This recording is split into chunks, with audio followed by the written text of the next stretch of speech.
I want to show you, this is on a '89 Sportster, and I was replacing the chain and the front sprocket, which I got a 23 tooth on there. I always run a 23 tooth and a 46 in the back. Normally it's stock 21 and 48. This way I get more highway speed. So you notice I didn't take the pipes off. You can do this without taking the pipes off. I always see like how-to videos. They'll tell you to, take the brake master cylinder off, take all the pipes off and everything. No, you don't have to.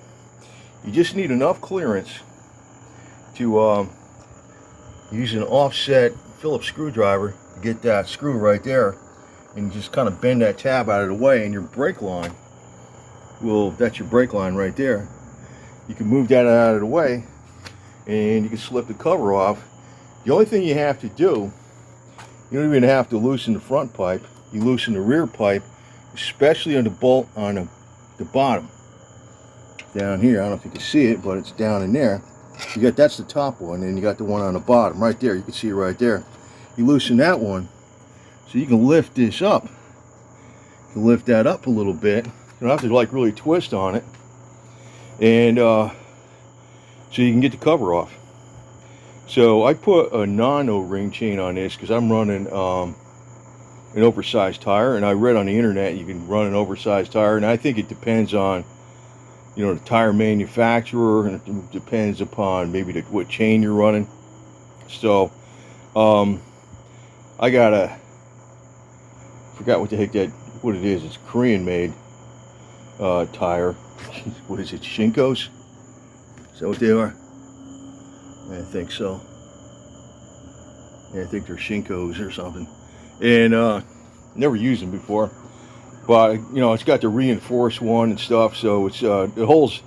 So I went to a 140/90, and you can go to a 140/85/16, which would be the same height, but I went to slightly higher because they wanted even more gearing for the highway. So very slight difference. But the thing is, the chain did rub on a tire just a tiny bit on certain parts of the tire. Not all the time, wasn't doing it a lot, but just a little bit. That was with the O-ring chain. So I got an RK heavy duty chain, non-O-ring, and it's 2/10 of an inch more narrow, so it's got a 1/10 of an inch more room on the side where the tire is, so it's not going to rub at all, even in the slightest. So, and I never really got a lot of life out of non-O-ring chains anyway. I don't know why.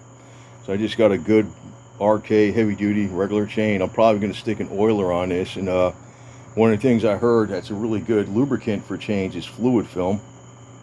So I don't know how that is, but I'm thinking about getting an oiler, and where to put it, I'm not sure.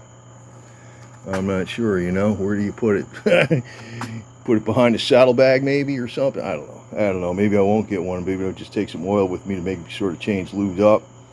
But I got about 15,000 miles out of that chain, or 12 or 15,000, so it was worn.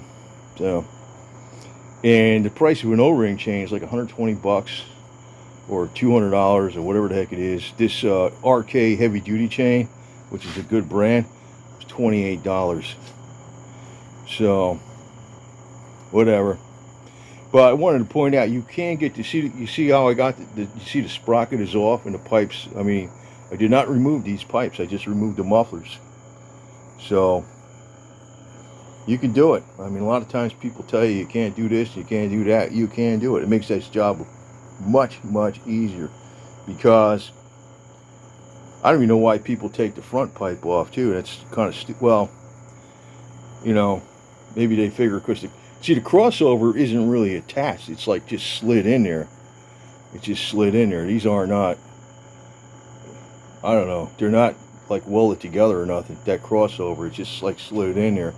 So you could just take the rear pipe off anyway, but I don't have to. I mean, you just loosen up that one stud and it pulls it away. You can pull it away just enough, and you'll have to get in there with an offset Phillips screwdriver to get that thing, because it's near the pipe.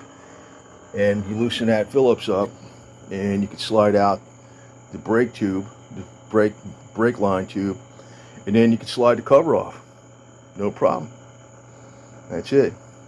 Now I don't know why I was seeing on the, you know what they were saying, a lot of these places they were saying that this was reverse threads on my transmission sprocket, and I says, man, I don't remember that, but maybe that's the newer ones.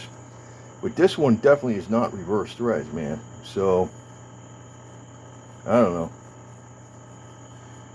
It's regular threads. So put the Loctite red on it, torqued it down. It's got the little screw that goes in there. I put Loctite red on that little screw too.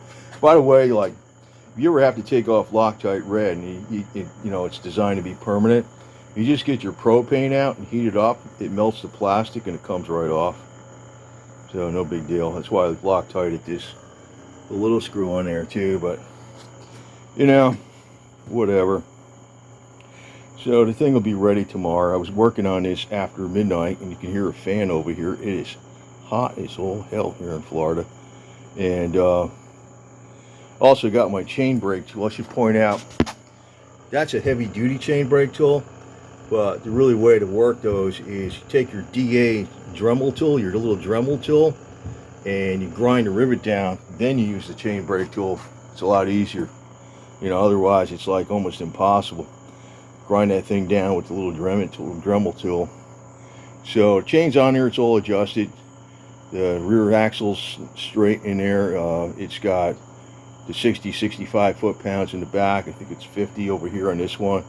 Did that one, and all set. All it's got to do is put the sprocket cover on, put the mufflers on, and tighten that one bolt on the exhaust up there, and we're all set. And good for many more miles. But it makes the job, because man, I tell you, if you look in a book, they'll tell you to take off for this, do that. You don't necessarily always have to do all that stuff to get the job done. And you know, just a matter of you know, word of mouth and experience. So that's why I'm making this video. Do not need to remove the pipes to get off that sprocket cover.